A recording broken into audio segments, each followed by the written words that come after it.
Use my code Eric at June to get 20% off. All right, stereotyping of the industry. I love the fact that we have a random wheel. That is amazing. Like, that's going in. That's go every week now. That's a great start to the thing. All right, cool. So stereotypes of the fitness industry. Someone can pick. So I suppose the latest one for all of us, which is it's kind of funny because we're actually trying to do this right now, but your likes determine how good a trainer you are now. Yeah, like that. Yep, for sure. Pisses me right off. So vanity metrics. So what do we think about vanity metrics, and how do you think it has influenced the last decade, because it's a new decade. So how do you feel like it's influenced the last decade and compared to what it used to be like when we were growing up? Do you guys, Matt, do you still have likes in New Zealand? Because aren't they taking them out? I think they took them out of Australia. Yeah, they don't. We don't have likes. We can't see how many likes there are. I can't either. That's because you haven't got any, mate. I don't check. I don't check anyway. It's okay. fine. So this is a question I have. So when you go and search someone, do you look on their page and see their vanity metrics first, or do you go and watch something and listen to them first? Vanity. No, I normally check the content out first. Cool. And it sounds really stupid, but like being like an old man when I started getting into all of this and things. So for me, I always use social media to learn from my peers and people I thought were better than me. So like the first sort of people I started looking at were like people like N1 Education, Mark Coles, and like a few friends and stuff like that. So for me, it was like if their content gripped me, I'd follow them. I didn't really care how many likes and stuff, because if I can learn from them, great. And I had a conversation with my old business partner for my old sort of brand and stuff. And I remember he got so excited because he was a good looking chap. And he was like, "Oh, mate, I've got 1,000 likes on Instagram." And I went, "How many of them are paying you?" And he went, "Oh, yeah, good point." I was like, "I don't have any followers, but at the time I wasn't getting into online stuff. I was like, I use it to learn from people, and I hope people do the same for me." So I've never really followed that vanity metrics at all, because I was more interested in what I could get from them. But then the trouble is now it's almost like if you've got 10,000 followers, you're an authority on anything. Like, buy this tablet. I made it in my bathtub. It's like the old in the 1920s when you had that like bathtub elixir that cured everything. You got 10,000 followers, you could bottle your bath water and claim it as a fat loss tool, and somebody would fucking buy it. Yeah. I pop on Instagram stories, Vince. Okay, it's a big deal. But it's interesting to see that, like, when I started, 5 or 6 years ago, like when I was doing my content, I did my content because I knew that if someone saw me enough, they would become annoyed with me, and then all they would think about was me, and then they made a decision, they would think about me, which meant they would buy whatever I was saying. So, like, I think if you start from a purpose of realizing that you just want to get your message out more, and eventually those people will see you more and more and more, meaning that your vanity metrics will go up, you realize that as long as your message is clear, then everything else just flows on. Where I think a lot of the problem is, and you'll see this with trainers coming through now that are below you and that are just starting off, they will always spend money on trying to get something that can be taken away. So for instance, if Facebook, Instagram, YouTube and everything crashed, vanity metrics wouldn't exist, but the people on your account would still exist. So the problem is that people search for vanity metrics and they look for vanity metrics, but from a business standpoint and a trainer's standpoint, if you can't leverage those vanity metrics, there's no point having them anyway. Meaning that if you're not posting enough to have those vanity metrics even mean anything, there's no point having them.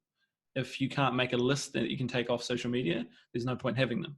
Like, for instance, in my industry, consulting and business coaching, a lot of people, if not everyone, would look at vanity metrics first to see social proof. Because if I don't tell you, or if I don't show you that I'm making money myself, or showing you that X, Y, and Z is happening, then why can't I preach to you guys to do the same thing? So that all my mentors above me, and the ones that mentor me are like, 500,000 to 1 million to more Facebook likes, Instagram likes, and all this kind of stuff. But then I dive deep into their business and I see what they're doing, and it's actually only to get that one tick on the box. So I think vanity metrics is understanding which topic and which industry they're in. Vanity metrics, for instance, why do you trust brands? Why do I've got Toyota left, right, and center, right? I have Nike, Adidas, left, right, and center. Now, I've never once looked at their vanity metrics, but it's always fallen into place that, you know, the reliability, the standard, and the message has always been the same with those people and those brands. So, you know, does vanity metrics work as more of a brand awareness, or are we just focusing on the fact that individuals have ruined that experience and ruined that problem for us? Now, I don't think vanity metrics would actually matter so much if we didn't have idiots leading idiots, right? So we didn't have people coming off Love Island, we didn't have people coming off social media and getting told that they have to do this because this is their way of living. Now, you've got to think about it. Like, if you look at Love Island now, you've got scaffolders, you've got beauty people, you've got people that were doing everyday jobs, and now they've got 500,000 followers. And how much of what they're saying is forced because their agents and their commissions and their brands are trying to make money off them, right? Put yourself in that situation and say, this, although people have, you know, come out and said that they don't even try the brands before they even try it, those people are the exception. But some people are just genuinely like, imagine you going on a TV show or coming off with, you know, you had 2,000 followers and then you have 500,000. You automatically have this responsibility to be like this person that you were never born to be. You were just thrown in there because you wanted to find a certain topic or you wanted to do this certain way. I suppose that's the difference, isn't it, between taking time to grow your likes through your message and who you are, and then having it thrust upon you and then just taking advantage of it. Because it's interesting, because like for yourself, like say James Smith, not some of the other guys, but like, you know, you've been a PT for as long as I have. Yet for me, it's only taken until probably maybe September last year. So on my 6th year of being a PT, to really start thinking, hang on a minute, I need to start breaking into this. It never seemed to occur to me that this was going to be the case. And I don't know whether it's just, I don't know if the others will agree, but like a thing over here in England and stuff, because it seems to be a lot bigger elsewhere. But for me, it was like social media was not a place to make money. It wasn't. It was like you social media for, you know, Facebook was where you hang around with your friends and had a chat with them. So it's interesting to see like how everybody, and it might be my age thing because I'm like 32 this year, but you know, some other people cottoned onto it. But for me, it's like everyone else is like, oh, you know, I've been a PT for 6 years and I'm here now, and I'm thinking, where the fuck did I miss this? Like, where the hell did it not flag up that this was what I should be doing? Because I'm here, you know, working with people in the gym, shaking hands and stuff. I mean, I suppose on one side, I've got a really solid face-to-face business. Like, I am very respected in my gym. Everybody knows who I am. In my community, everybody knows who I am. It drives my kids crazy that I'm always waving and smiling at people. But when it comes to the grander scheme of things, which is where this business is kind of going now, which is obviously why I've come through all this mentorship and met you lovely people, is that it was just so late in the game for me that I'm like, wow, I am fucking behind. And I think, I don't know, it's strange to see it from my perspective, sitting back and thinking, you know, Eric's like well on this earlier than I am. Alex is on this earlier than I am. And I'm like, where did I miss that? Why was that not communicated to me at some point down the line that, dude, you really should be doing a little bit more putting your message out? And then in the last 2 years, it's kind of, for me, because I have started doing that, all of a sudden I've got like more of a presence and an authority because people can see my videos, see what I'm talking about, and I've kept a very constant message. So yeah, it's kind of a weird one to watch people that have been doing this as long as me, like so far ahead. And they're not really doing that much different to me. They just cottoned onto something that I missed.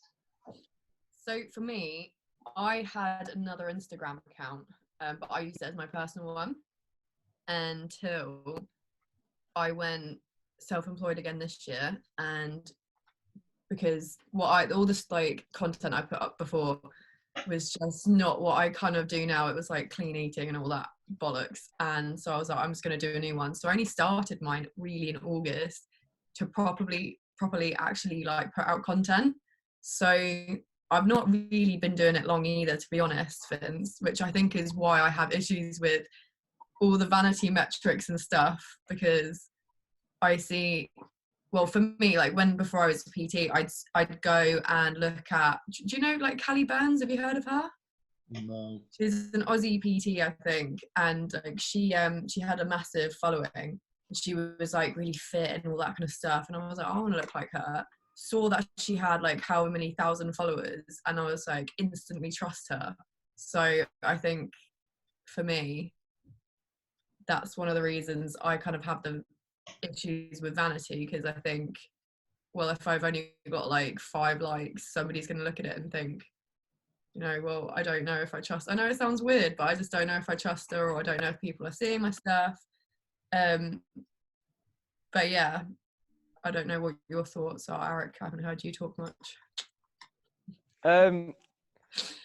I've been on Instagram for as long as I can remember, and I've tried different things. I've before I beat up. I was meant to be so many things before I became PT. I was trying to be a bloody clothes model as well. Did that for a bit. I actually had an Instagram. Yeah, I had an Instagram. I had about 2K followers on that. Deleted it because I hated it. And then I'm not proof of this, Eric. I don't believe you. Well, you won't find any. You won't find it anywhere. What? You deleted it. No, I actually did. Sure you did, Eric. Can we, like, getting back on track? Sorry, I've got to cut in it. Does it not? Because do not all Yorkshire people sound like 100-year-old men? I mean, I was supposed to be. I've been on Instagram for as long as I can remember, since I was a wee boy. And I tell thee, I was supposed to be so many bloody things before I become a PT. And I tell you now, I deleted it all. I didn't want nothing to do with it.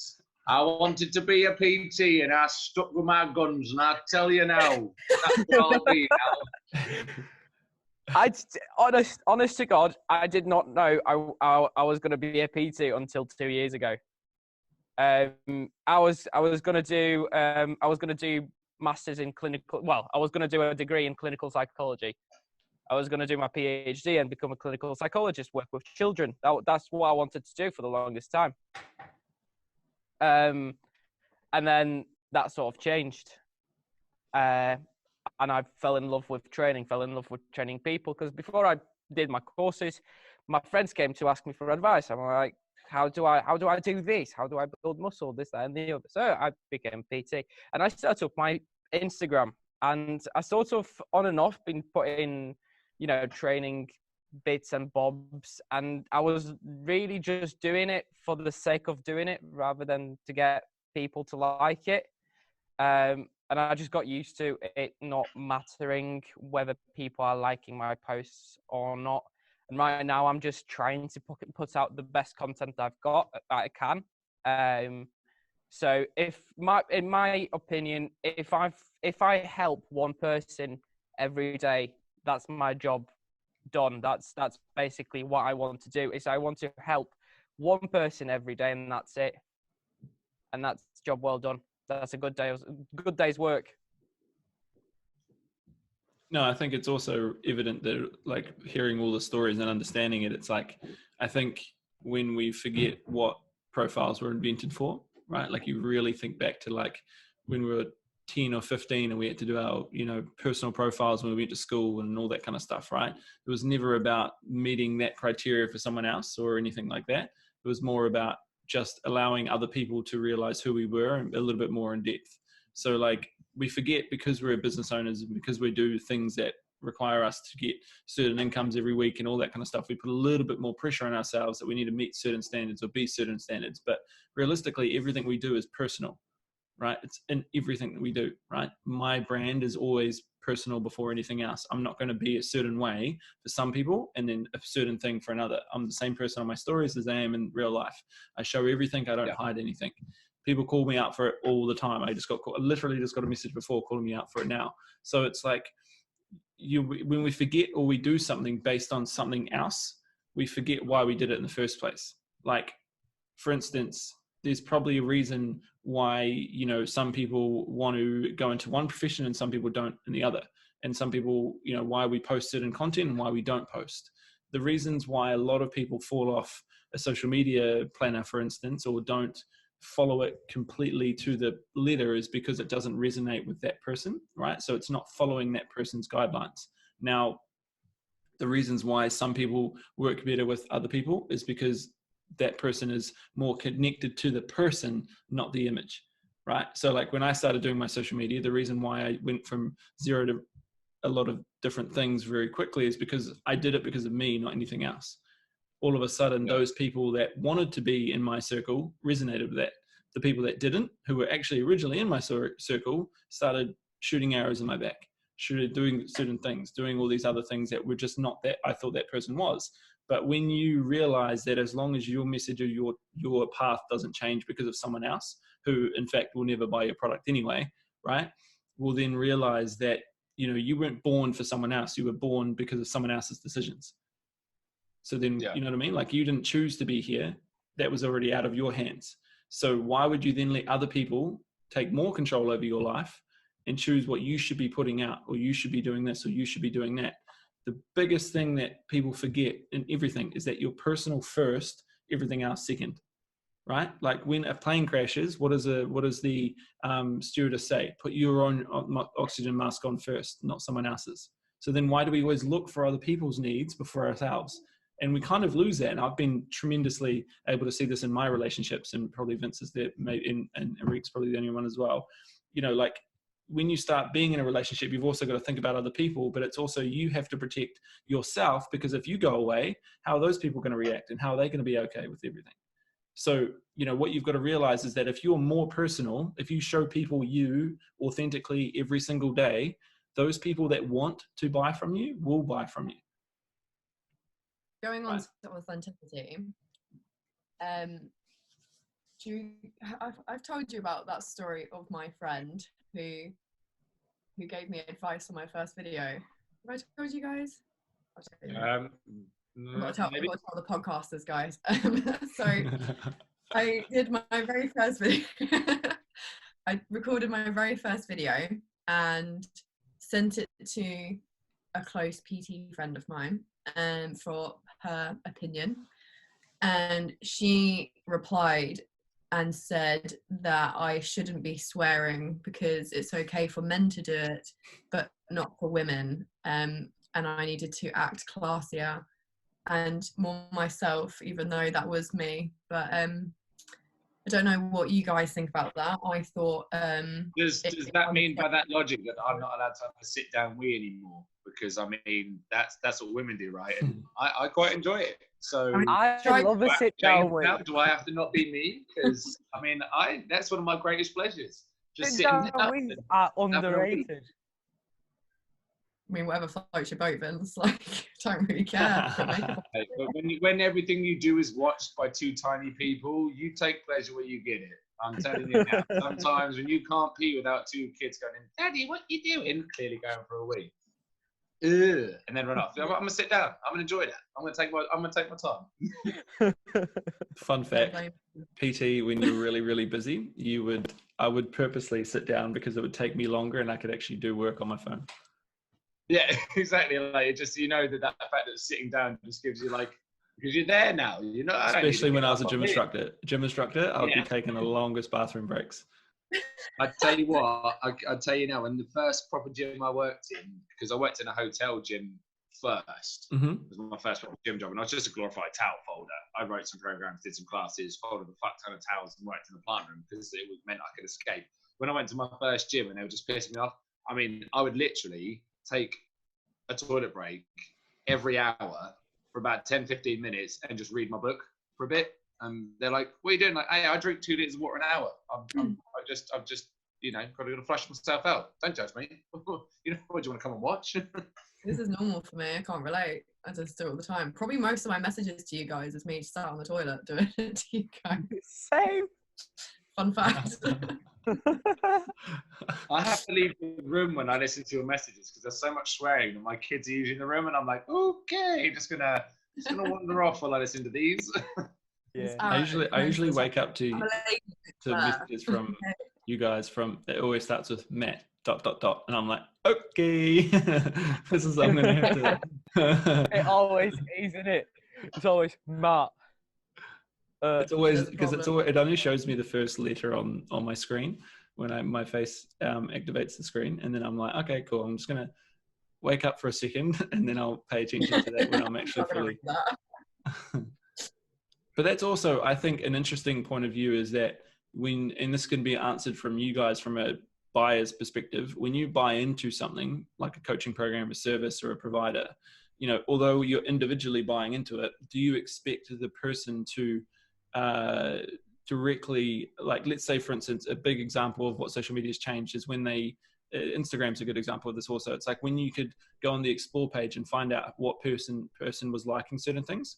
But then also when Facebook introduced the scene topic on Messenger, I think that's a big stressor from my point of view, because if I see one of your messages and I don't reply, although it never really happens, there's only a few that would happen. If I don't reply, it almost seems that I've seen it, but I'm not putting the effort in to reply to you.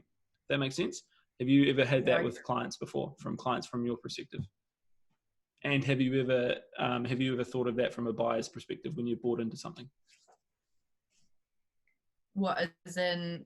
So when you message someone, like when a client messages you and you read it, it comes up seen. Now, to a buyer's perspective, because they're buying into you and your program, they think sometimes that they should instantly get a response back. Sometimes, you guys will be understanding this. Life gets in the way. The kids are running around. Things are happening. Client comes and talks to you. You've got work to do. You're actually on a call. A lot of social media's preferences don't actually resonate with the consumer, because the consumer doesn't have that stress every day. A consumer doesn't have 50 people messaging them, 100 people liking their photos, whatever. 100 people messaging them, whatever you may think. I think a lot of the problem in the vanity metrics is the systems that are actually implemented from this Instagrams, Facebooks, YouTubes, everything. Because if someone instantly comments on, let's say, your Facebook post, they will give you a certain time frame before they think you should reply back to them. And let's say you don't see this because it's in your inbox and it just gets missed. You automatically get assumed or associated with a person that doesn't care about that consumer or that person. What's even worse as well is if we have our posts on scheduled. Mm-hmm. I haven't had clients, but friends, like a post has gone out as it should, as a scheduled post, mm-hmm. and reply to me and be like, why are you not replying to me? You're posting on social media. Why are you not replying to me? I'm going to give you such a good example of this. So it happens all the time. It's like, the problem is, and this is where I say to people, I've said it on all three of you guys on calls before, there's no point wanting 10,000 followers or 10,000 clients or even 100 clients or even 20 clients if you can't emotionally and physically deal with having those 20 clients. Because earning $100,000, earning $500,000 and whatever, it's all fun and games until the tax man comes along and realizes that you've got to pay 37 to 40% of that in tax, first of all. The second is understanding that with that money is associated issues that you didn't even think about until it actually happens to you. Because no one chooses to do the lives that we live. No one chooses to be in the position. No one woke up when you were 2 years old being like, I can't wait to earn money. Right? No one, like, for instance, a good example of maybe the children's situation. A child doesn't actually become scared of the dark until they've actually forced to think of it like that. They don't get programmed in their brain that they're already scared of the dark. It's because of certain things that happen to them that cause them to have that thought and have that process. Right? I was listening to a thing about it before and I was reading up about it. It's like the human behavior is almost, some things are actually forced to happen to you in order to cope with it right there. So you can't plan to have 100 messages in your inbox. If, for instance, if you were to ask, okay, well, I want to have $100,000 in my bank account every year, but then if you don't have the processes and the systems to actually make that worthwhile, there's no point in having the money. If you have 100 clients, but the people in your life can't deal with you having 100 clients, do you really want the 100 clients? A prime example for me is like when I've gone through every relationship since I started getting good at what I was doing earlier on, like first, probably like second year of my PT industry, my girlfriends at the times would always hit me up because I would always be posting stories, content, videos, recording, everything, right? I was working in the gym from 6 a.m. until 8 p.m. And I realized that if I did that for a short term, the solution would be what I wanted it to be. And I was setting up coping mechanisms to do it. The one thing I can never understand and never handle is what someone else thinks of me. And that's because I shouldn't have to care about that. And no one should be able to care about that. But what I realized, it was the one thing I didn't plan for when I wanted to have the idea of what I wanted to be now. And I still can't, it still just doesn't happen. And I obviously think you can meet the right person that's in that situation. But then again, it takes a very strong person on the other end of that to realize, like you said, Alex, about, when you're scheduling posts, you've got to realize that that person is a business before, or a person before everything else. When you meet your friends and loved ones and family, like, you were born into a family, you didn't choose that family, right? You were in that center of that circle because you chose to be there. You didn't have to be there. you chose to be with that person because you chose to be with that person. Now, all of a sudden, you get determined that you're not actively messaging people back, or you're not actively like engaging because a post went out, when realistically you were sleeping. Like the amount of times I get called out because it's 3 a.m. and my account says active, and I get a DM from someone. Why are you up? Why are you not replying back to me? What, blah, blah, blah. And I'm like, I got to a point now that I physically have to have my phone on from like 10:30 till 6 a.m. on do not disturb. Otherwise, literally that's what happens. And it's like, yeah, it's interesting because you said about that. Obviously, so I think we've spoken about this before. I am a statistical anomaly because I became a personal trainer after I became a parent. mm-hmm. So I stumbled into personal training. I've always been involved in the leisure or security industry. I was a doorman for God knows how long as well. But I've literally done everything. I started off as a lifeguard. I've been a archery instructor, fencing instructor, rock climbing instructor, rifle shooting instructor, a swim teacher, pool plant operator. Like anything in the leisure industry, I've done it. Like I have every qualification there was. And then I had my first daughter. The job I was in was crap. I went back to my leisure centre, got the job, and they were like, "Look, did you go to uni?" I was like, "No." And they were like, "Well, there's a government scheme that gets you into being a PT, a fitness instructor and PT. Do you want to do it? You don't have to pay for it. You just have to." I was like, "Yeah, great. I mean, any qualification I'll take is perfect. I love science anyway, so for me, it was just like a glorified biology lesson that I could make money from." I was like, "Perfect." But it's been interesting. Now, I'm very lucky that my other half is very successful, very driven. She works a lot as well, probably almost too much. And we have this friction as well because the ongoing argument between couples, you're always on your phone. Why are you always on your phone? Who are you talking to? What's going on? Now, it's taken her a little bit of time, but she does realise now that it's usually a client I'm talking to or replying to a post or whatever. But then very recently, my phone is now permanently on silent. It never goes off a notification. So if I don't want to be distracted by it and spend time with my kids and with my other half, that's fine. And I suppose for me, because I was a parent and all that first, like if I miss somebody's message and they're fucked off with me, I'm like, really sorry, I was with the kids. And it's a perfect cop-out because even if I'm not, if you just say you're with the kids, people tend to back off a little bit because they're like, oh shit, yeah, sorry, man. But it is that whole, for me, I have the argument that every post I send, every reply I do, every bit of media that I do, in the long term will make me money, which therefore makes us money, which means I can provide more for you.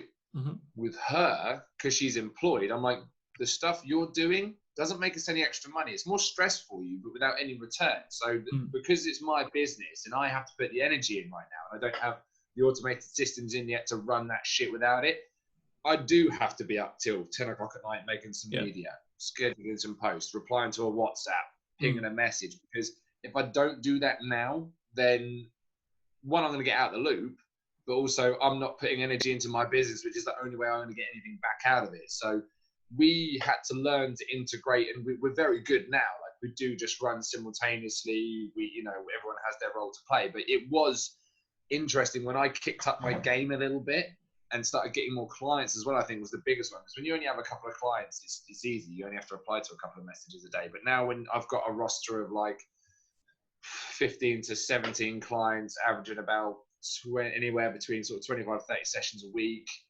working all hours and stuff, and constantly like replying to Instagram and still talking to my friends and stuff as well, it becomes very hard to sort of break down, am I talking to friends, am I talking to clients, am I just randomly posting stuff? It almost seems like a never-ending stream where I'm on my phone.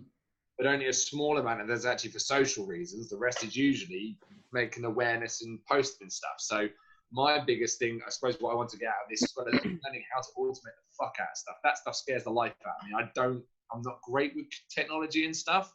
So learning the automated side so I don't have to worry about that so much is going to be probably a massive opener up for my relationship, because it means I am completely almost free of stuff. But as you say, you're never going to escape it. It is like, if you want to be a personal trainer, you've got to be the person for personal training. You can't, otherwise you're just a program salesperson, at which point fucking write a book and just sell it. So do you ever look at your screen time at the end of the week and think, fuck, I've been on my phone for like 8 hours a day, this is horrendous?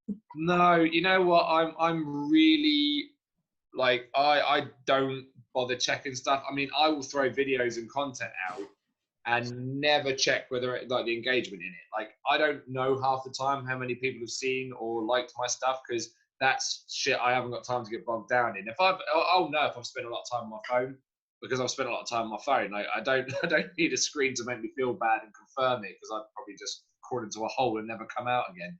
But yeah, I have a very high tolerance for stuff like that. I don't get bogged down by that. Those are semantics I don't need to worry about. I'm like, if I put a video out and only one person likes it, all right, whatever, one person liked it, that's great. Maybe two will like it next time. Or if it's like, I know I've had a heavy week on my phone, it might be actually because I wasn't doing as much face-to-face stuff. So it kind of, I'd probably think, fucking hell, like this probably should pay off soon. Otherwise I'd have to go do stuff. But yeah, I think it's kind of picking your battles as well. Like we all have to be on our phone to run our business. You can't really double dip either. Like, I found that when I started my business, I said to myself, I'm going to choose this way of living for the rest of my life, because this is my career, not my job.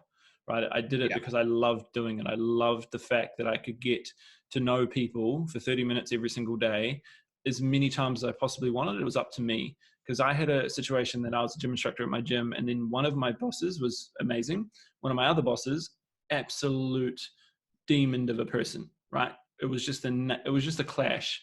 And it was just, I'm sure she's a very lovely person. She just didn't come off on that way with me, and she was never trained that way. That was a very polite way of saying she's an absolute bitch. I'm sure she's She must have been. I never saw it. I have to be careful, because I don't know who listens to these things these days. So the thing is, what happened is I realized at that point that every single situation that happened to me that I got told I couldn't do something, I'm going to go exceptionally overboard and over deliver on every single thing I did. So when I started, I knew that person was watching me, whether she thought so or not, every situation, right? She was always in the story. She was always watching. She was always liking. She was always doing these things.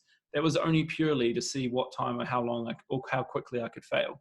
I rang 180 people and I booked something. I can't remember the sessions. I gave her the sheet back and she's like, what? You've already rang it before? Because it took me like a day or 2 days, and it would take a normal trainer probably like a week to do that, because they've got other things going on. But I said, when I started, this is my life now, and whoever thinks differently is just not supposed to be in my life. And that, I think now that I look back on that, it was kind of a big revelation of that industry at that time, because there wasn't very many things that were going around. There wasn't many very coaches. There wasn't many PTs doing what I was doing and all this kind of stuff. So it was kind of like, I didn't really have anyone to talk to. I didn't really have anyone to turn to. And then as I grew, I invested back into myself. But one of the things that I tell people is like, if you want to start posting and you want to start doing these content, it can't be double dipping. However, I think if all three of you would probably agree, you're probably the three hardest people on yourselves for doing what that may feel like you're doing. Like, you messaged me, all three of you, saying, oh, this and this and this. And I'm like, you've also got to realize that how long does it take to walk? How long did it take you as a child to walk? How many times did you fall over and not even give a shit about it? How many times did you fall off a tree and be like, sick, I'm going to go do it again because that was awesome? How many times did you go down a slide and get your knees grazed and not give a crap? The same thing applies when you're doing what you're doing currently right now. The only difference is that you think you have something to lose. There is nothing to lose at all.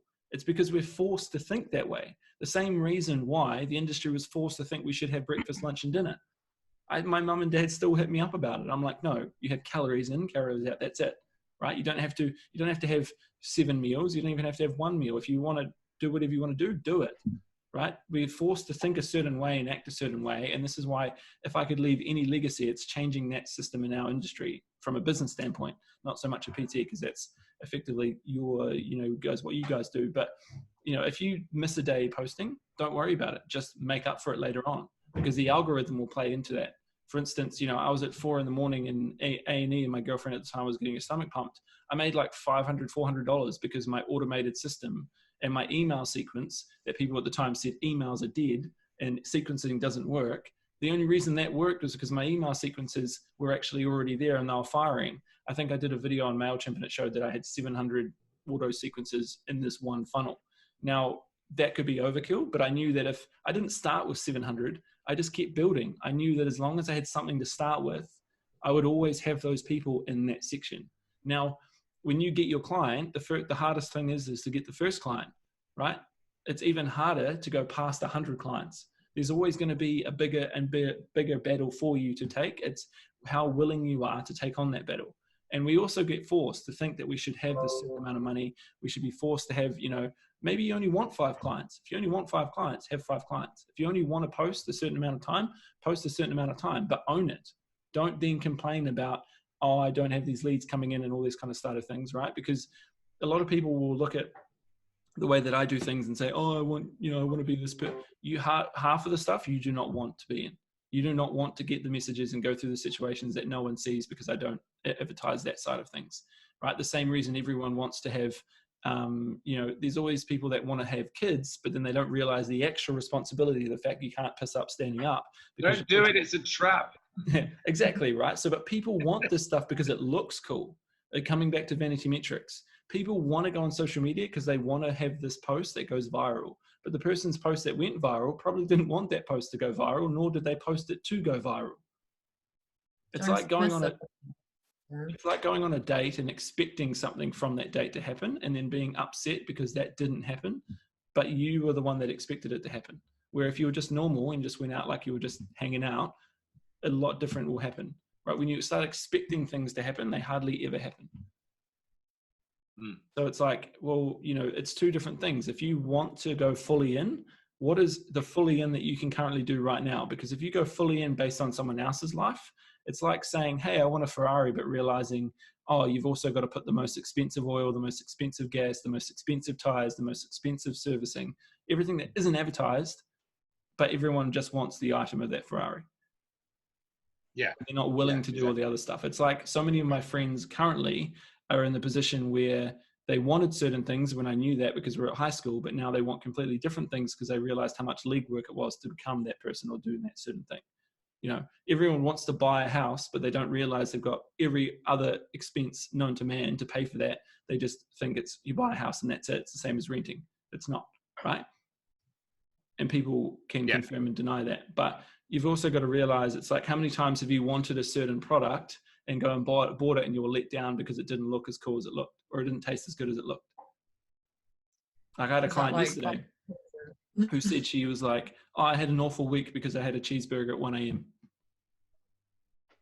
Right? Because she was forced to think that because she had a cheeseburger that was probably the same calories as the granola that she was going to have anyway, because we're thought of a certain thing, right? Like how many coaches say you have to do a certain thing to reach that reputation level, or you have to do this certain thing for it to become reality. In fact, you don't, because all you have to do is do what you can consistently do well, and then try and scale that system. And then all of a sudden you start seeing the results, right? Just like if you keep posting the messages that you want to post, you will get the clients that you want to get. It's that, I want to post for a week, but no one messaged me saying they wanted to sign up for 30 weeks.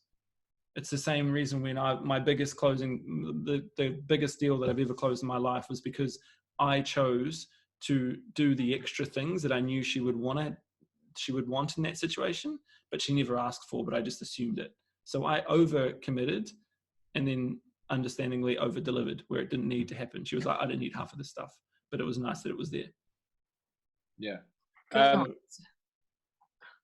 I feel like this is aimed at me. I'm just going to put that out there.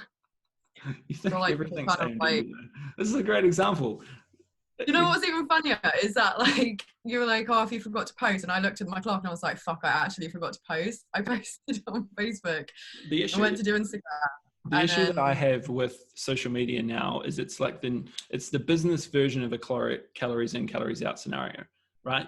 Because I give you a social media planner, and it's a good example because all 3 of you guys use it, it doesn't mean that you have to post automatically straight away 52 times a week.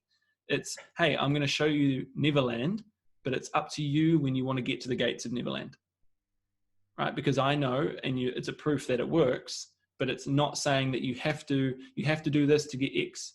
It's actually, hey, if you want to post 3 times a day, you can. If you want to post 9 times a day, you can. If you want to post 8, 7, 6, 5, 4, 3, 2, 1, right? But here's the ideas. Here's the structure. Don't have to guess. Don't have to worry. But if you miss a night, don't stress about it. It's awesome to see that you guys will start bringing it up, but you guys are very vocal, which is awesome. But it's also like if you're preaching to your clients that a meal doesn't matter, like a fast food restaurant, a meal out, all that kind of stuff, you can't then turn around and be upset because you missed the time that you're posting. Just post a little bit more throughout the week. Maybe do a live. Maybe just post it, and who cares?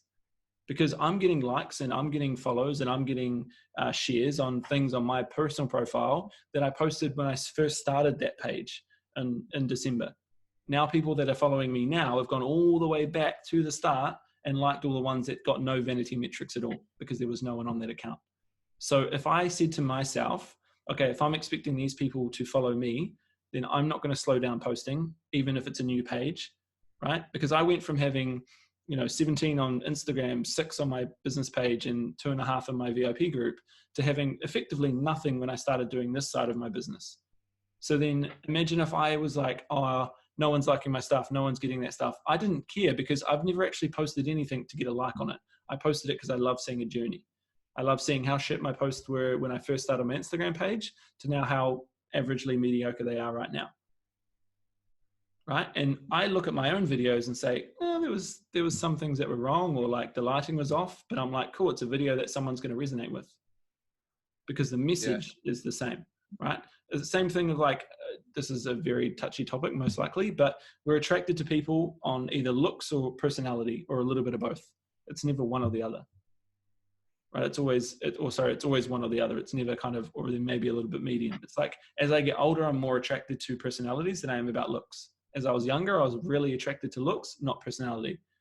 Because each and every decade and each and every certain years, you go through certain stages of your life. You're not the same. Well, in fact, you kind of are the same person you are at 9 years old. But as you get older, you start realizing that. And you start realizing that I can't change anything. I'm 27 years old. There's no point trying to change things that I've spent 27 years doing. So it's like with my business, I'm so far. What's that? You're all so young, you lot. No, but the thing is, it's like, I have conversations and scenarios and battles with people that are older than me, and these are like business coaches and gym owners and stuff. They're not believing in what I'm saying, and I'm like, that's fine, that's cool, but you're only doing that because I'm younger than you. I call them out on the stuff, right? The same reason why you call your clients out on all this kind of stuff. You've got to also realize that in order to grow, you also have to accept. Right? Because the person that fails, the only difference between failure and learning is the understanding that in order to fail is denying the failure in itself. So if, let's say, you go through a red light and you get a speeding ticket, if you deny the fact that you went through a red light, that's a failure. But if you accept it and change something, it's not a failure. It's just a learning opportunity. Make sense? So it's like, it's the mindset shift of realizing that in order for you to get to year 5 and year 10, and then eventually probably in your eyes, I would say year 3 would be, if you guys start coaching other PTs that are coming through the industry, when you're happy with your careers, what are you going to tell those guys? The same reason, Vince, when you had your children, you're going to tell them scenarios that you went through as a parent, as a child at that stage. And as they go through high school and university, if they want to go through there, if they get their first job, they get their first relationship, you're going to give your life experience. So when you're business owners, you have to go through that crap of forgetting how to post and forgetting those posts. And, me being at 4 a.m. and trying to deal with businesses. Like I remember my philosophy was that, obviously it's most philosophies, like every single situation, my session, that person for that 30 minutes, no matter what happened in my life, that person was more important than me. Like I remember getting a phone call and it was my grandma passing away. It was my aunt, someone ringing me and telling me, and it was like 2 minutes before a session. And I was like, this is the one time in my life that I kind of just don't want to be in a PT session right now. But I said to myself, actually, it's going against the last 3 years of what I just built, or 2 years that I just built. I was that person known for putting the client first exponentially well. And that's why I won in 6 months of my business. So then how do I have the audacity to then say to someone, oh, there's something in my life that's bigger than you right now. And that person just walked through the door. That person took their battles and their mental battles to get through the door because they're overweight and they don't like who they are. I don't have the right to do that because my life is not more important than them. So it's like, if you choose to do this stuff, you just have to own it and realize that every single situation is only a failure if you deny the fact that it was, or you deny the fact of why it happened. If you accept the reason it happened, if you accept the fact that you didn't post, own it, just change it, because you're supposed to learn. Because we forget that when we're children, we fall over hundreds of times. We didn't see that as a failure when we were a child though. All of a sudden, like getting scared of the dark, we realize that because of the fact that we learnt that dark means scary, then all of a sudden we have all these thoughts and we have all these processes. Just because we failed at something doesn't mean it's a failure unless you deny the fact that it was. So when you start owning things, you start realizing that you're being too hard on yourself. You're doing all these things. You've got so much stuff to deal with. If you accept it, move on, and realize that it's just a learning opportunity, it doesn't actually matter how long it takes you to get a conversion or a sale or a lead, because it will happen. You just want more things to go wrong because you want to train. Because when I do something wrong, it's on a much larger scale than it was if I did it in year one. Yeah, I think the biggest thing you're saying, like, what would you like? Because we've got quite a few young trainers coming in, and the biggest thing I say to them is like, you know, it's funny because Alex, you'll be able to attest this. You know, we went to the Phil Graham seminar, and that young lad popped up, and he works in a Pure Gym. He's like, you know, I've got 20 clients, and I'm doing 16 hours on the gym floor. The one who said about burning out. Yeah, I just feel like I'm so burnt out, and maybe I should just go online. You know, and you think, you motherfucker, I would have killed for 20 clients or 20 hours of PT a week in my first year of PT, and you're moaning you're burnt out now. And Phil agreed with me, and Phil sort of looked at us all with a smile on his face, and he goes, do you want to tell him or shall I? And we were all like, you tell him, Phil. And it was like, you need to suck it the fuck up and realize that this is what it is. But what I say to the new guys is like, you need to spend a couple of years eating shit a bit. I literally spent about 10 years scrubbing changing room floors, cleaning gyms, wiping down bull sweat off fucking machines and stuff, getting turned down by people, going for the wrong clients, like trying to pick students who've got their loan money coming. Great, that's 1 month's worth of PT, then they fuck off again until I found my niche. And the thing is as well, like, I mean, and all of us are the same. You say you got to choose to be a PT. You can't go in this for the money because it's just not there in the beginning. Like, you just soul destroy. As I said to you yesterday on our call, we are literally like iPhones. You are good for a couple of years, and somebody will decide they want something shiny and new or get an upgrade. So, but you love every second of it because you get to make a difference to people. And if you can buy into that, that's what, I mean, I have literally been in this gym in tears because I've lost money. I can't provide for my kids. I'm like, what the fuck do I do? And no matter how bad that gets, I've literally looked over and gone, I cannot do anything else. I cannot be anything other than a PT now because this is what I want to do. And all of a sudden, it justifies every fucking bad decision you made, every ball ache and stuff. Because for me, with my kids as well, I do this job because I love it, not because of the money. And then because I've always had that attitude, and then when I came back from America seeing my auntie, I just decided, you know what, for consistency reasons, I'm going to put a video out on a Monday and a video out on a Thursday. Some of them were shit. Some of them I just waffled on, but I just consistently posted there and then. And then, as you say, when you do your first videos, I mean, for me, it's great because if you watch my first videos to now, it's just a life cycle of my hair getting longer and then getting chopped off. Like, it went from being short to longer to looking like Jesus and then disappearing again. But the message was still the same. And that is actually how I've got to the point now where I can literally walk my gym floor and people just walk up to me and ask me. And like, I have people say, can I just buy a session off you? Like, next week? Yeah, sure, why not? Because at the end of the day, most of my videos were shit. A lot of people, I didn't know what the fuck I was doing. And on your whole, the failure thing, we're scared of failure because we know we can. But unless you try, you've already failed. I know it sounds really kumbaya and like bullshit, but it's like, we all know how bad it can be. We all have an idea of how bad this industry can get for us because we've all probably been there. But at the end of the day, if you don't try, you've already hit that point. If you stop because you're scared that a post might not go out and you don't post it, you've already fucked up because nobody sees the post. So that's what we've been trying to say beforehand. Like, when I jump into you guys, I'm like, just fucking post it anyway. Like, it could be the biggest pile of steam and shit in the fucking world, but some person who probably doesn't know any better, happy days, will go, oh, I really like that video. It really made a lot of sense to me. Other people are going, the fuck is this arsehole talking about? Well, Vince, what? No, it doesn't mean that. Some person's going, yeah, it made sense to me though. Great, happy days. Like, and the things as well, people really are fickle. If you make one bad video, they have forgotten about it about 3 scrolls of their thumb down because they've liked it on something else. So you're better off chucking out some pile of crap than not chucking out anything, because at least you can see, for good or bad.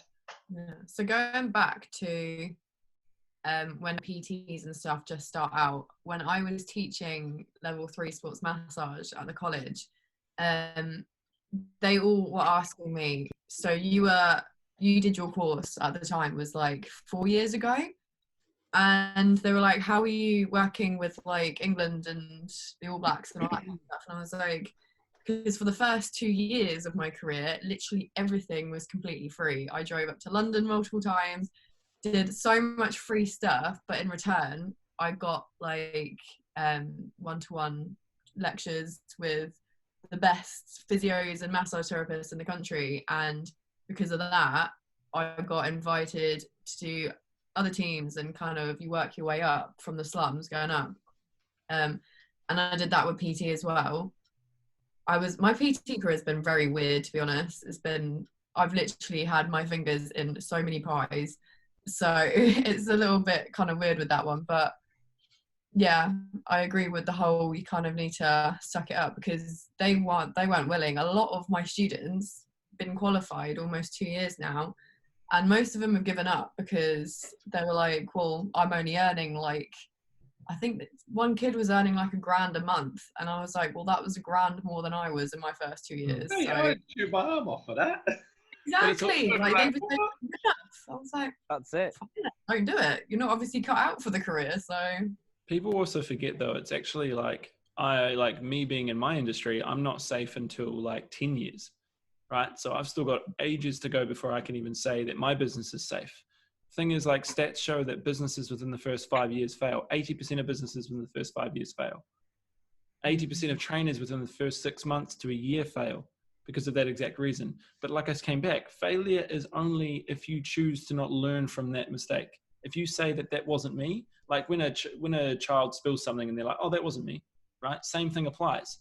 If something happens, instead of saying, oh, I didn't do this because of this, and make excuses and not understand it, just own it, understand it, move on and learn from it. Otherwise, you don't realize that in 5 years' time, when you're getting paid to give this advice to other people and mentor things and build your own gyms and have your own team of trainers and do all the things that you guys want to do, you realize that you have to go through all of this stuff in order to have material to tell those people. Because if it was all perfect, then what are you supposed to teach other people? And or what is the actual process? Just like using cheat codes on games, it's awesome at the start, and then you realize you just waited $80 because you've now ruined the game. Right? So it's, instead of struggling on every single level, instead of dying 4 or 5 times and learning, oh, okay, if I don't jump on that thing, I won't die. If I won't go on there, I won't, this happen.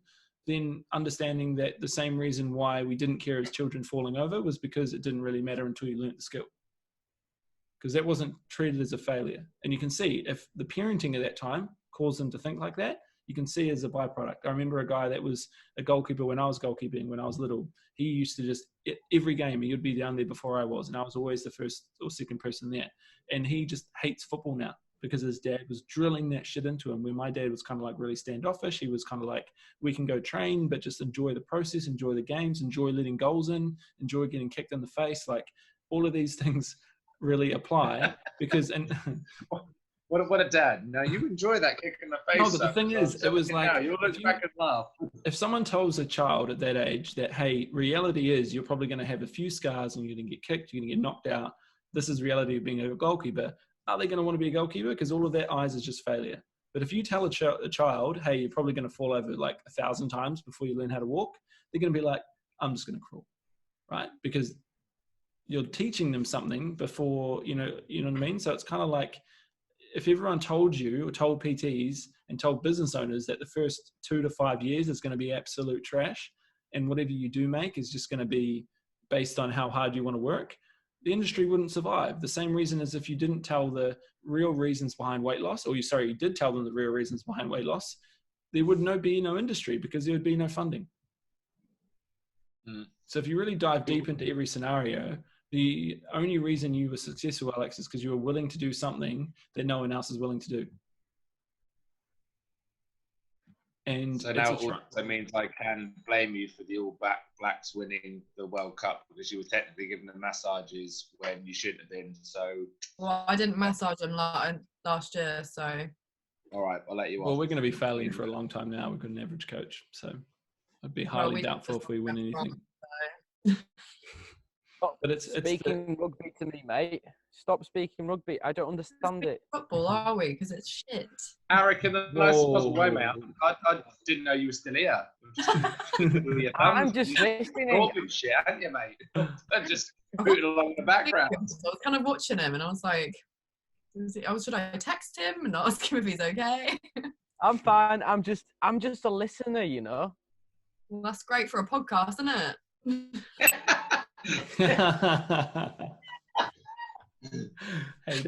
No ganging up in this group, okay? Let's keep the rules PG. Say that for our private chat. Eric, you fucking wait till we get off this call. You wait till IFS. I'm pushing you right in the pool. You wait till the IFS, mate. When Alex is just incapacitated and then everyone else walks off because she's been so mean to everyone. This is how I show love, guys.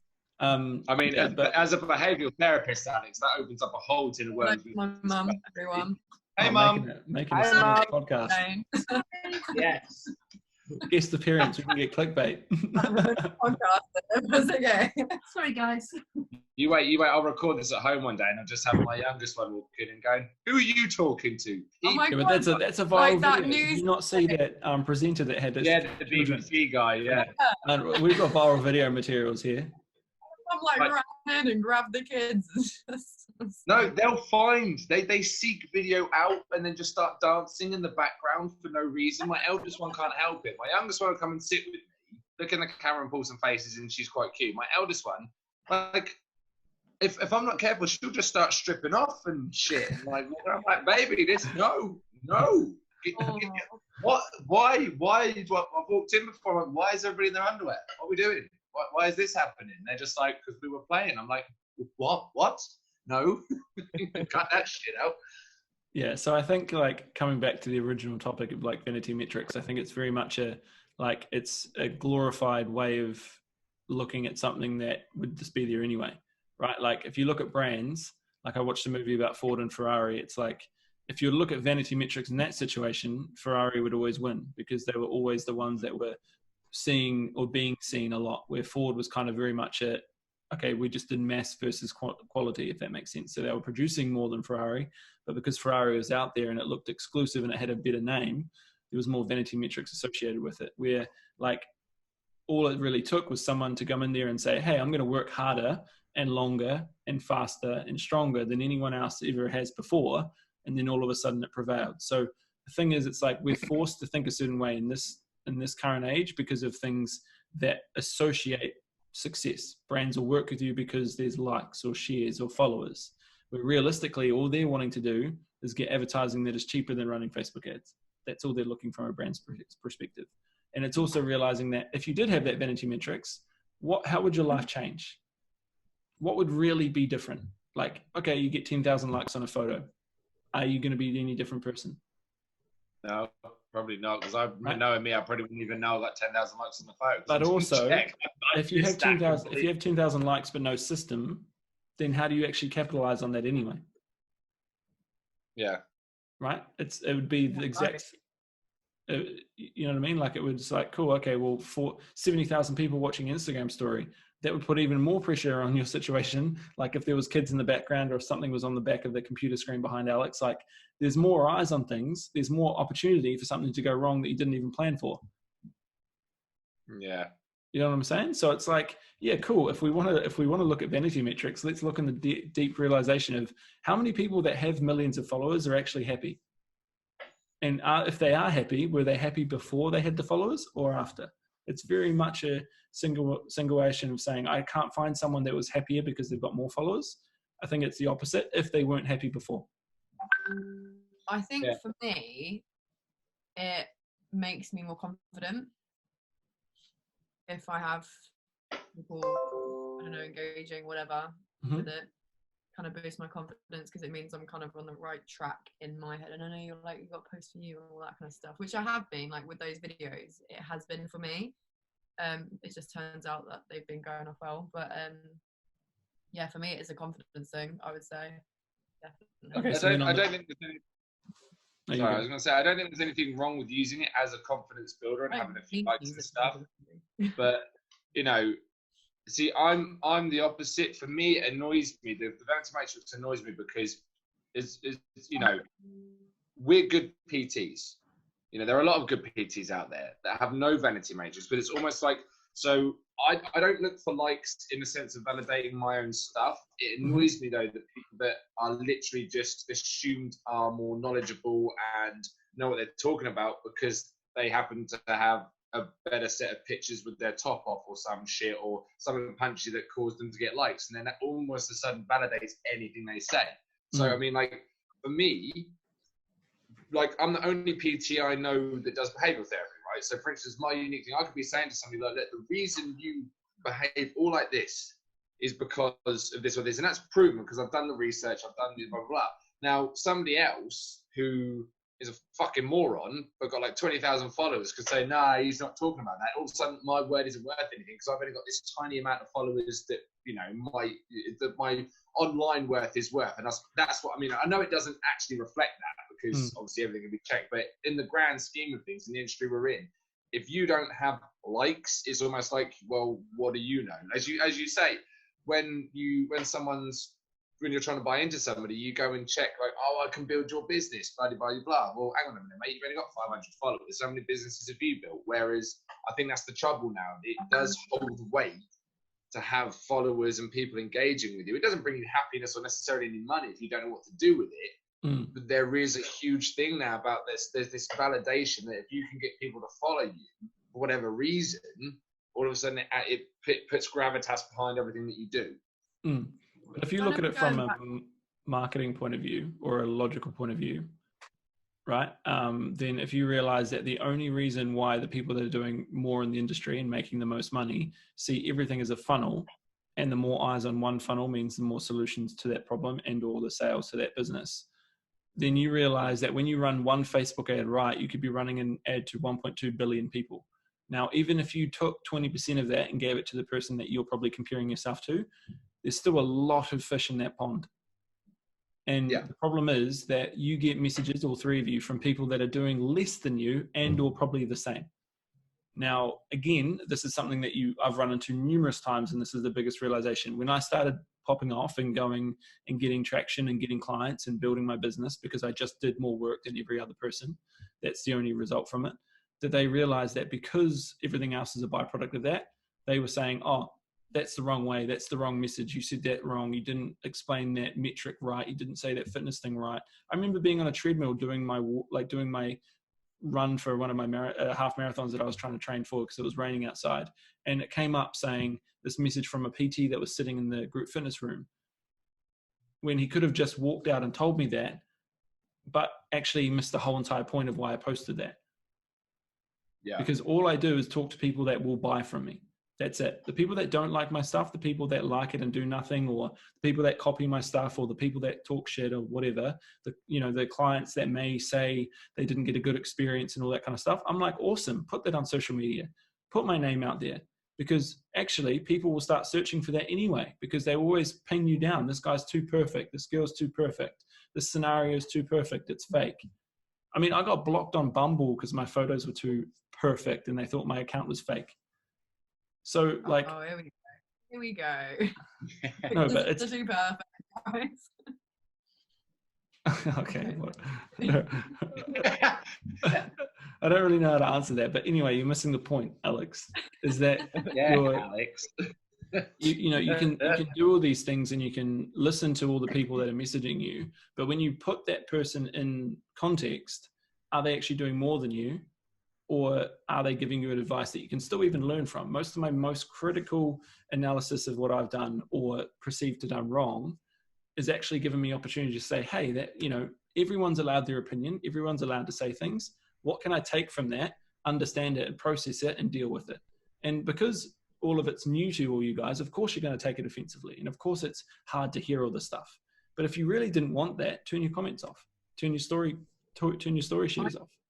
Don't look for it. Just do it. Great constructive criticism from somebody who commented on my picture saying, stop setting thirst traps and do better. I mean, it really I was like, do you know what? You're really speaking to me here, mate. what a dick. But like, it really winds me up because it kind of goes back to what you were saying, Vince, like with the whole people take their tops off and stuff to get followers and things. And it's like, if you don't do that or you show like a tiny bit of skin, people jump down your throat, and it's just like. But it's also what happened in the gold rush. What was a prime example of what happened in the gold rush? Probably over your head. So when there was the gold rush in, like, especially probably New Zealand and probably other situations, there was a town in which one person found a gold nugget, right? They found gold which didn't exist before. All of a sudden, because that word got out, every man and his dog came to that and tried to find their own piece of gold. As soon as all the gold was gone, they left.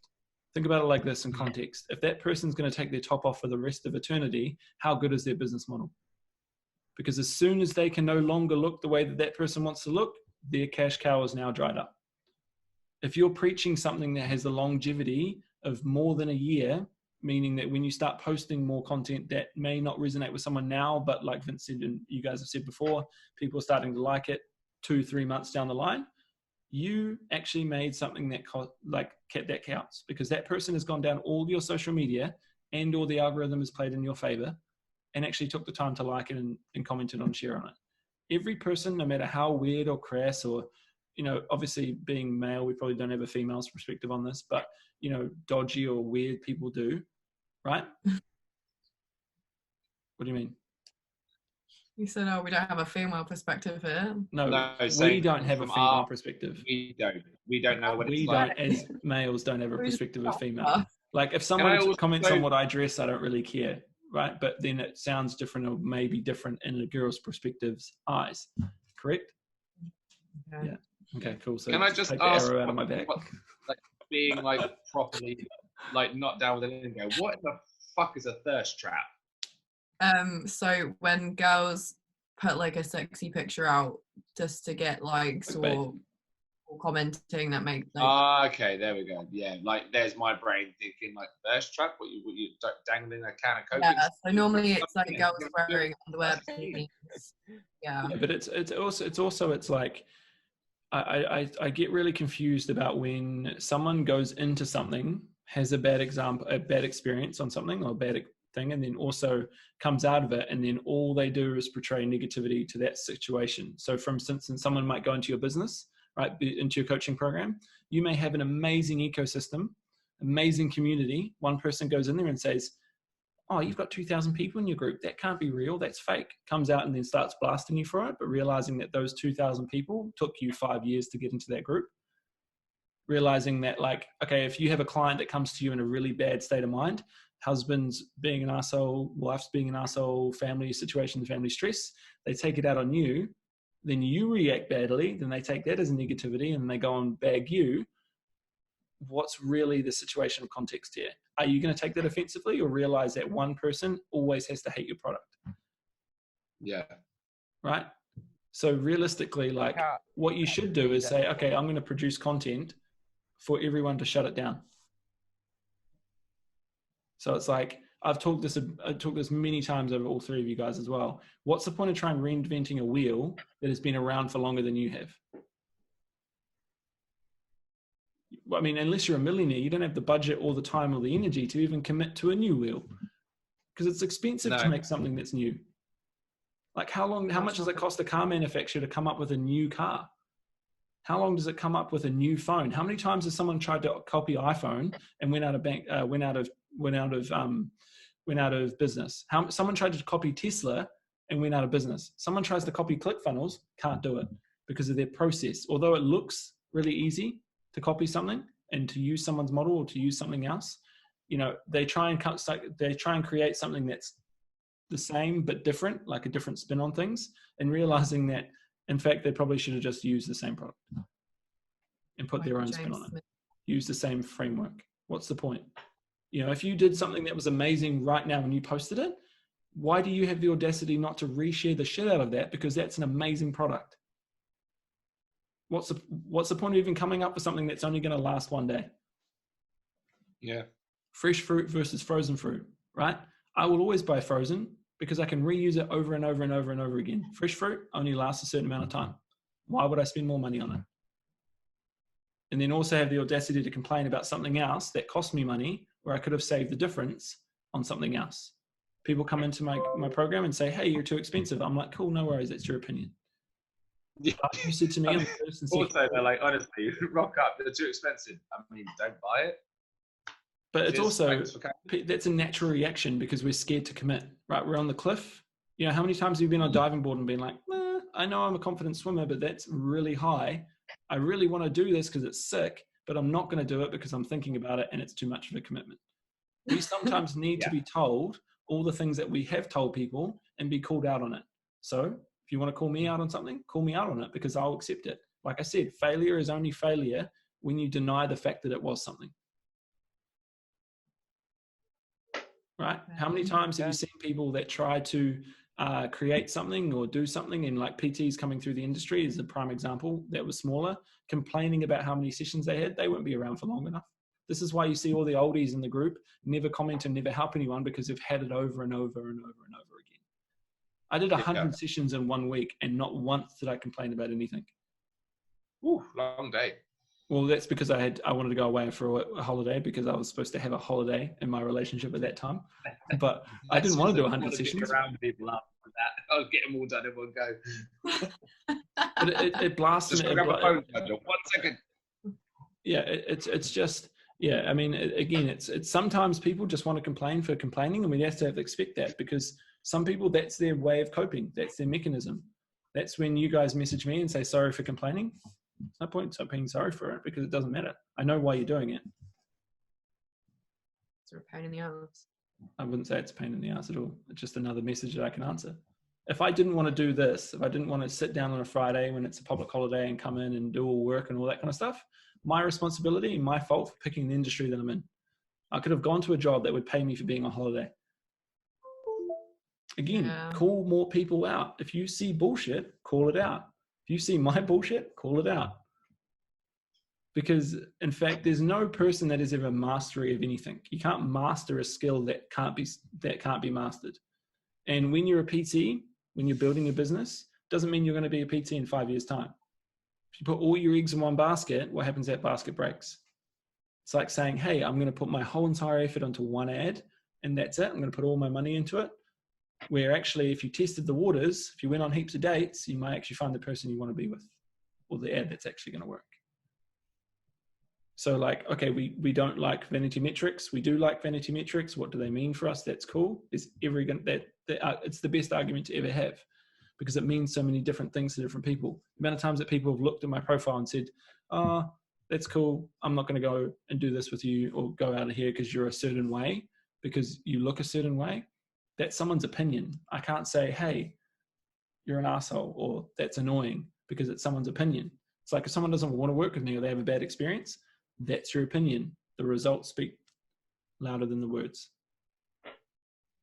Yeah. So, search for those people or find those people, or understand that, if you do forget to post, if you don't get likes on a post, it doesn't mean it's bad. You're either being screwed over by an algorithm that you cannot control, or what can you learn from that example? Dive deep into it. Look at your analytics every week. Look at that person's lifestyle. If they've got 10,000 likes in their photo, are they actually living a lifestyle that they want to live? You can always see it with people that have massive amounts of followers. They always go on like these little social media breaks, the ones that don't actually love the life they lived before. They got all this fame, they realize it's too much, you don't see them for like a month, and they come back and say, sorry guys, I've been away, X, Y, and Z. Where actually no one gave a shit, or you shouldn't have to explain anyone to anything. You shouldn't have to explain to a story of why you're away. It's your choice. You're a human before you're an influencer or had vanity metrics. I'm the same person I was when I was 9 years old. I was the same person I was when I started my PT business. The only thing that changed is the way that I operate. Yeah, that's a really good point, I suppose. How many times have we all seen someone, oh, sorry guys, just taking a break. I didn't even know you left. I did not even know you left. Like, you're back. I didn't know you went.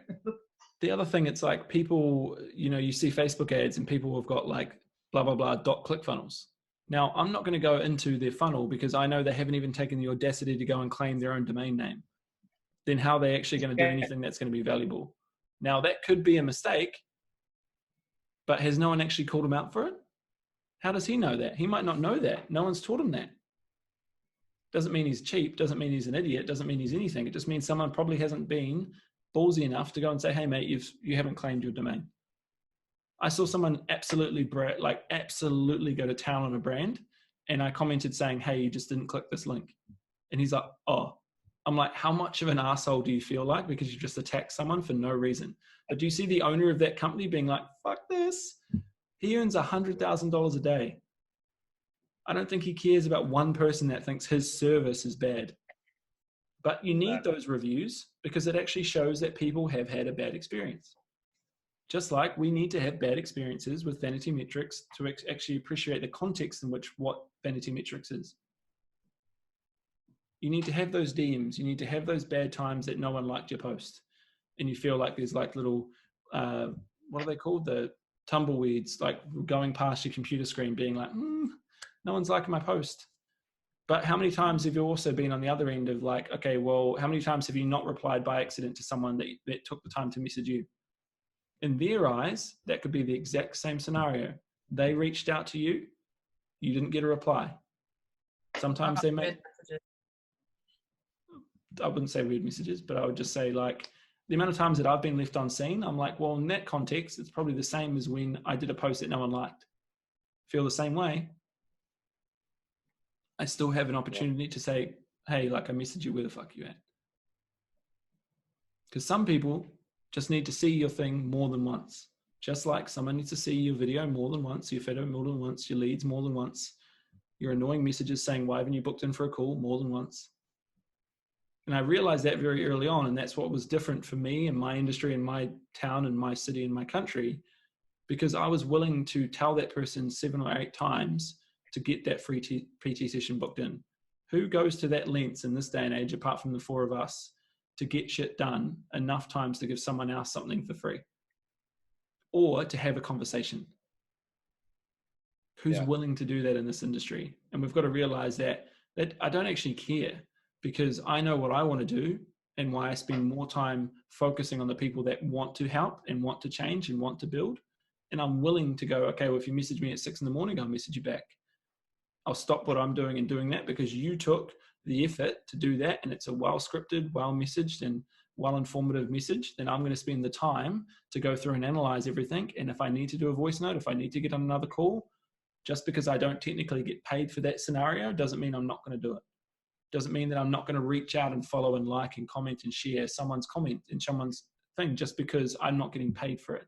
Because that'll come back in abundance, believe it or not, whenever you have not thought of that or when you need it the most. It's like I had automatic braking on my car and I forgot that there was a feature on my car. And it actually happened. I nearly got in a car crash like yesterday. But the reason I didn't was because it already turned on. Now, I didn't even get told that was a feature on my car. But it would have been one of the biggest features that I would have sold or bought that car for. So it's like sometimes you need to do things that are surprising and different to that consumer or that person in order for them to appreciate you and be different. If you expect every single person to come into your scenario and not actually want to buy from you because of bad experiences, then you understand that no matter what happens, you do the same processes, the same funnels, the same scenarios, and you will actually become able to see things grow. Like you can't judge a Facebook ad on one day. You can't judge a post on one day. You can't judge one PT session, right? You can't judge 1 week in business. Yeah. So on that topic, I just popped in my head. There was a really good quote I saw from somebody. It was literally about our industry. It was, so I don't know, obviously in our industries, everyone's a fucking personal trainer now. Even if people who aren't trainers are personal trainers. Like you went to the gym once, motherfucker, you can be a personal trainer. We have obviously no regulatory industry in the UK about it. I know the US and stuff's a little bit different, but like you can literally call yourself a personal trainer with no qualification and nobody will be able to say otherwise. It's not protected time, is it?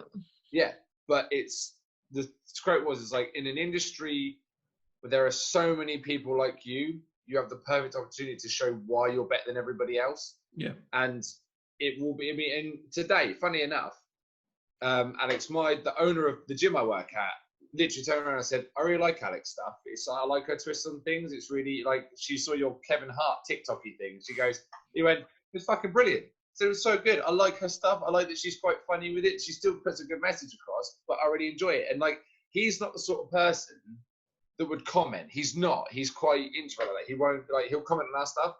But I think the thing is as well, we have to understand that so many people will see our stuff and never comment on it because that's not who they are.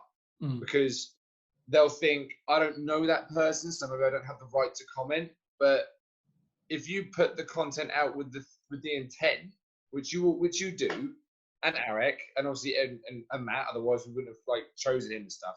The message is always clear.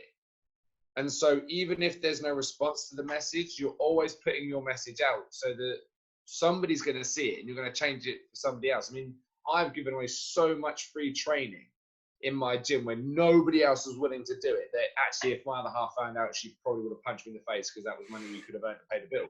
But she don't need to know that. And that's, yeah, oh shit. Yeah, love you. I make money now. Okay, I'm successful now. It's okay. This one with these people. And it's one of those things, like, you've got to just go out there and do it. And I mean, because I'm a stubborn asshole. I will. Hey, we are what we are.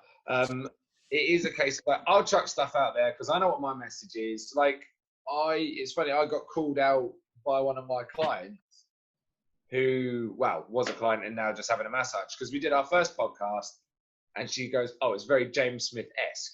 And I was like, right.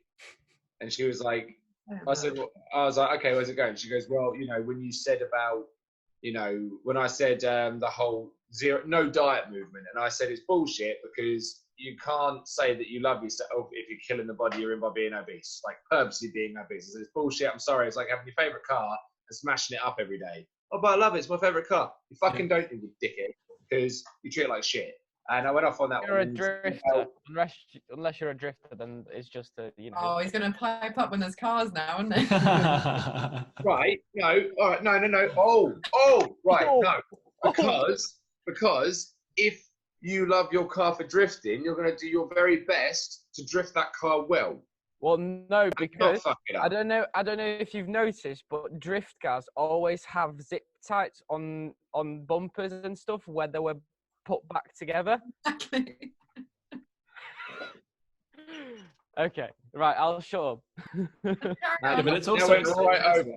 Same principle. It's like when you buy a brand new car, you're not willing to, like, let's say for instance, you spend $50,000 on a car, and then you're not willing to go and get that car washed, but willing to go and spend your time, energy, and money to do it yourself. Where actually, realistically, why the fuck would you spend $50,000 and take a risk of you doing something yourself when you're not even qualified to do it? Yeah. Like, in the nicest possible way, again, love my other half, but she used the scouring end of a sponge on our old car. Oh, it's like didn't even realize. And I'm like, what the shit are you doing? I'm getting the bird poo off. Not with that engine, don't. Yeah, exactly. It's like I put my story the other day, my 2 trucks. I'm actually giving one of the trainers in Dunedin my truck because he was really influential in my career in the early stages, and he doesn't have the situation where he can go out and get one. So I'm like, cool, just use my truck and then do some things here in that city for me, and then all good, no worries. And people were like, had the audacity to come out and say, oh, you're an asshole, you show me too. I'm like, that's fine. But actually, this is my culmination of why I did 100 sessions in 1 week, why I did 70 sessions every single week, all of this stuff. Because in 5 years where I am now, I can actually do this stuff and enjoy it. Where, like we put out all this free content, free information and all this other stuff. And then people are like, oh, you're too expensive. I'm like, what about the 5 years it took me to get you to the spot? Or the same people that I then see on social media that are buying lattes and all this other stuff, that used to affect me in year 1. Now I'm like, cool, well, I've just got to spend more money in advertising. So that person is times 20, because we know numbers. If you get enough people through the door, it doesn't matter who they are, they will convert. Yeah. And the other thing that's sort of going on that as well, perfect point. And then she turned around and said, because I made a point of saying, if you're not losing weight, by scientific definition, you're not in a calorie deficit. I was like, that's fact. And the wonderful thing about science is whether you fucking like it or not, it's right. Boom, mic drop. And she was like, blah, blah, blah.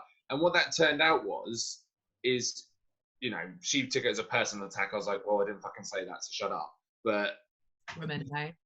Yeah, but what I mean from that is, like, I got negative feedback from someone I put out with the wholehearted intent of helping somebody, and all it gave me was an opportunity to make more content, and then turn around and go, you know what, I can explain this because somebody else probably felt that way, which means I can touch with more people and clear it up and get more content. So it's like, as you say, like if somebody gives you a bad rap, take it and go, if you feel like that, there's probably some other people that feel like that, because we can just expand out on one person. So now what I'm going to do is explain either, because I mean, it's never an apology, because I said what I said and I meant it, but it's like I can now expand that a bit. And if nothing else, you just got some more content. And it's also realizing that, like, take the context. The only reason she mentioned that was because it's relevant now. And you hear it through all of James Smith's content. He doesn't want to be relevant in 10 years. He just wants to keep doing what he's doing.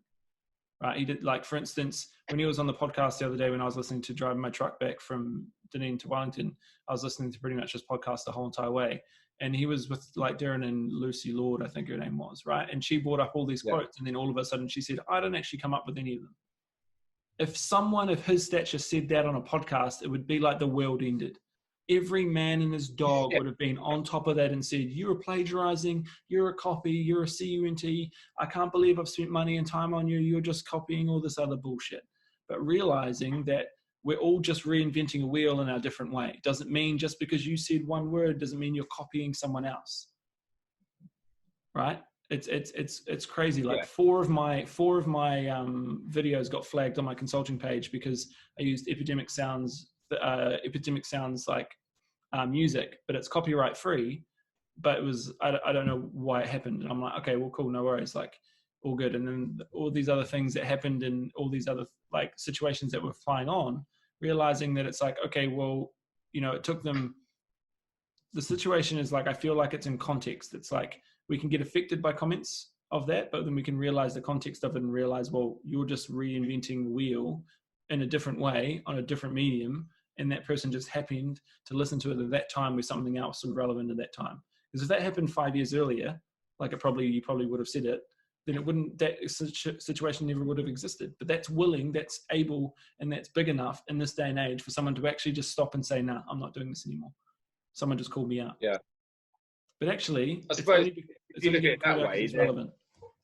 Yeah. Well, if it was like, if you didn't make up your own stuff, I mean, I didn't make up the rules of being a PT. I didn't make up biology. I had to learn everything I learned from a book. I'm technically plagiarizing shit every time I turn up to work because I didn't make this shit up. No. I didn't invent crap. I'm relaying knowledge over. So why not? Why, as you say, you're only going to reinvent the wheel to run yourself over with it. That's all you're going to do with it because you're going to spend far too much time and effort trying to make something look good and shiny. If you take a principle and go, I explain it like this, or I put my spin on it. It's also that's all we do every goddamn day. It's also people like, oh, I don't want to give away free PT sessions, or I don't want to give away this membership, or I don't want to give away this information in an ebook because I'm scared people are going to take it and then never pay me for it. But realizing that even if you paid someone for a whole entire year and then left their business, you're probably not going to be able to use the content that you would have taken already to use it because the one person is different as you. So like when people go into my membership portal, right, I give it to you for free because of the coaching. You can go through there and copy and paste and download and whatever you want to do with it, it's yours. I'm not afraid of you going away and going, I'm going to run away with all this information and not, that's it, we're done. I'm like, cool, go off and do it. The difference and the reason why truly people pay for things like this is because the person that you turn up to talk to every week is the person that is different from the information. Because you all three have had an example of using informations or using an informative resource and not being able to follow through with it because it was just too much too soon. And also there was no call to actions, there was no strategy, there was no implementation on actually how do I use this information? Because all of it is information. Just like a person can have all the information in the world about a diet, but unless they take action with that information, they will just continually download and use all the free resources they can. So the biggest thing about vanity metrics is realizing that like if we go on someone's site and download something and then use it, we only downloaded it and we think it works because of that vanity metrics. It's another thing that I've found in the industries as well. Like I'll go download an ebook because that person's got 30,000 followers or 30,000 likes. And I'll be like, hey, okay, well, this is the exact same information on these other 4 people because the only difference is that that person probably gets more downloads. The information is the exact same. You cannot tell me that someone has a new variation of a funnel on different levels. Wait, what is, I don't get it. She just started laughing, and I was like, "What are you laughing?" She's like dying in the background. But it's like the It's same thing. You can only show a person a lunge certain ways before it's the exact same information you're feeding someone. Yeah. The real Yeah, difference is making that person do it over and over and over again in your session and also outside of your sessions. It's Yeah. funny because we said this the other day, didn't we? Like saying about what pass we're going to get for IFS. And we literally said, didn't we? And I was like, you know what? Like, I'm literally I'm going to get the delegate pass because what's the point of getting a AAA? Because we've heard the same thing over and over again. It just depends on how somebody else is going to deliver it. And in a nice way, the first time I heard it, I didn't know what the fuck I was going to do with it, which is now why I'm with you, because you've explained it in the way that I get. So I don't need to hear it from somebody else because they're going to say it in a way I don't understand. So it's like, as you say with anything, like I hate the term cookie cutter programs. A squat is a fucking squat.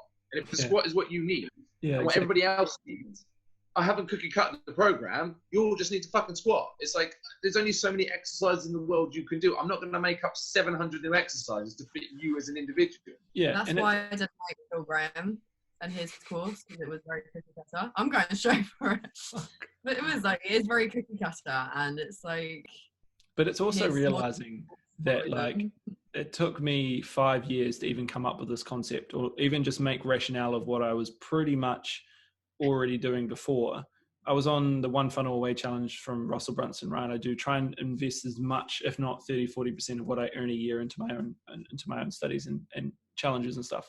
And he did a whole module on like PLR, which is like private license labeling. Right? Yeah, PLR. Yeah, I've made sure I got that analogy right. So then what you can do is go to the site and buy products that are already made, already there. The information's already there. You can buy the rights to use that within the ways that you want to use it. It's completely up to you. If that doesn't tell you how the industries are and how information is the same, it's just regurgitated different ways, I don't know what will. His one consultation fee is $100,000. And he has plenty of people that don't believe in what he says, but he has plenty of people that he's made billions of dollars for. Tony Robbins, all the top business people. Tony Robbins couldn't sell the amount of books he could sell until he met Russell Brunson and ClickFunnels. And we all know how big he is before he met Russell Brunson. He was around a lot longer. So that one piece of advice would justify the amount that it cost me to get into that challenge. And you still had people saying, oh, I want my money back. I couldn't do it, or blah, blah, too much information. Exactly the same scenario. They expected to be told how they can do it individually, but actually if you follow the same steps as everyone else is following, you will get your result just metriced differently to someone else. But so many people focus on how to create the amazing product.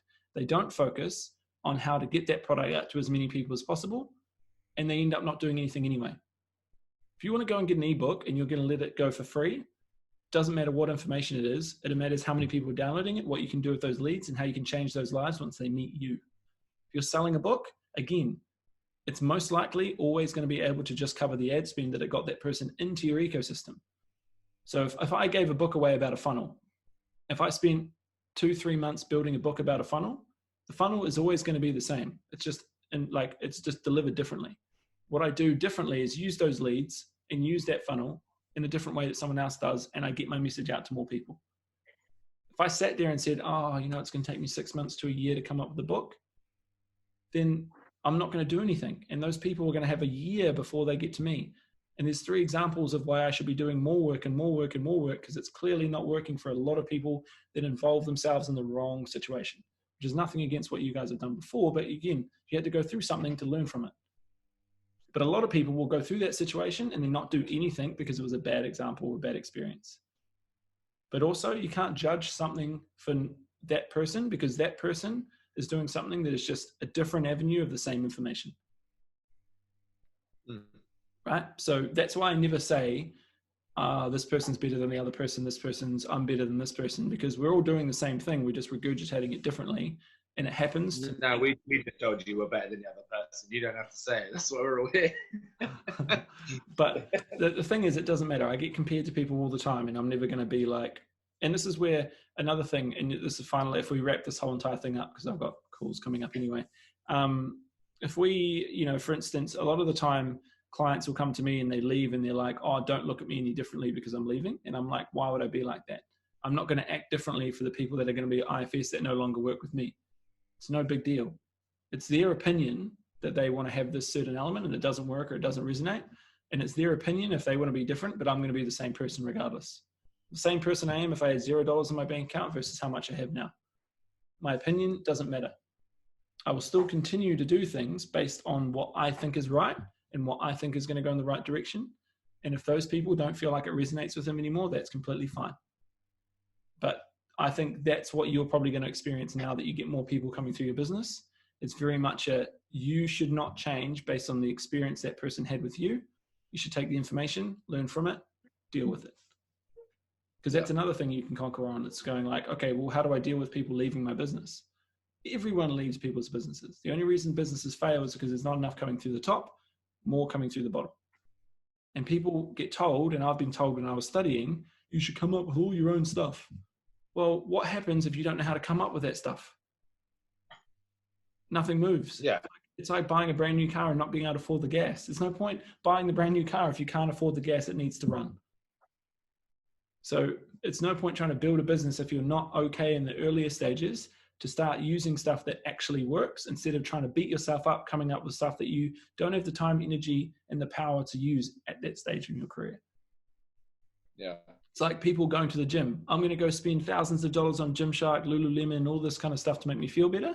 But I'm actually not going to spend that time and money on the person that's actually going to give me the result. Because no one gives a shit if you're wearing Gymshark tights versus fucking builder shorts.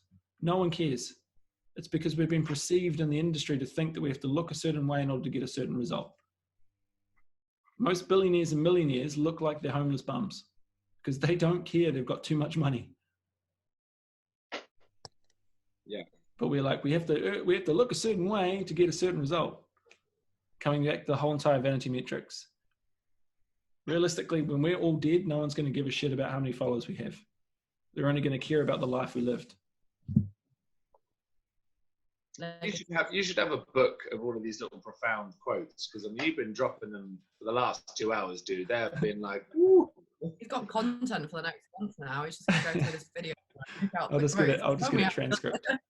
Imagine how much that would cost me to get a 2-hour podcast transcript. It's $1 a minute. Jesus. I'll probably do it though. It's good content. All right, cool. All right, last final word. Don't build us up like that, man. Do you know how much you go? Dude, like fuck this. It's good content. I'll do it. I'll do it. All right, final words to tie up the podcast on vanity metrics. What is all our opinions?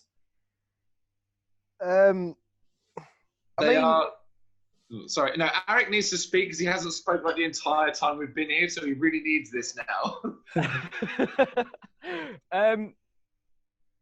In my honest personal opinion, the metrics, I think they're important to see if you're doing, if you're going in the right direction. So when we get past the algorithms bullshit, I can see that my content is gaining traction because I'm getting more and more random followers from weird places that are seeing my content and that decided, okay, I like this. Let's follow the geezer. And so I think it's important to see the traction that you're getting, but I wouldn't pay too much attention to it in a sort of value of your content, if you know what I mean. I feel you, dog. I feel you. That's in my honest personal opinion. I'll throw it out there. I think, it's the necessary evil, isn't it? It is the shit part of social media, but also it's the part you need as like a measuring stick. It's a metric, I suppose. If you can look at it like that, then you'll always see it as something you can work with rather than something that values you. Yeah, I think that was sort of my initial reaction to it. Was like, I'm worth more than this, but my worth's dictated by the likes. But as this podcast has gone on, it has sort of changed my view on it a little bit. Where it's like, look, you know what? It might be shit on one hand, but it's what you need to just make the little tweaks and adjustments. And I mean, convert 10% of any amount of followers or whatever, you've still got clients there. So rather than worry about how many you've got, like you said, just work on how you can make, like, at the moment, I've got 570 followers on Instagram. It's taken me like 3 or 4 years to build them up because I wasn't even really trying. If I convert 10% of that, that's a lot of people that I could work with. You know, I don't need a lot. 1% of that is enough that could get me out of a real big slump. So rather than, I suppose, looking at what they value me as, forget that shit. It's not important. All I need to do is work on how I'm going to get to those people and make them want to buy into me. Because if they're already following me, I've already got enough people to deal with.